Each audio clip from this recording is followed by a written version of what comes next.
السلام علیکم۔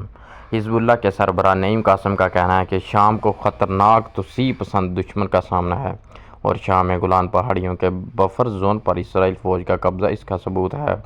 نعیم قاسم نے اپنے ایک بیان میں کہا کہ امید ہے شام کے نئے حکمران بھی اسرائیل کو دشمن ہی تسلیم کریں گے اور اسرائیل سے معمول کے تعلقات نہیں بنائیں گے۔ انہوں نے اعتراف کیا کہ بشار الاسد حکومت کے خاتمے کے بعد حزب اللہ کا شام سے عسکری سپلائی کا راستہ ختم ہو چکا ہے، جلد نیا راستہ تلاش کریں گے۔ ان کا مزید کہنا تھا کہ شام کے حالات کو مستحکم کرنے تک شامی باغیوں کے بارے میں رائے قائم نہیں کر سکتے۔ امید ہے نئی شامی حکومت تمام فورسز اور جماعتوں کو حکومت میں شامل کرے گی۔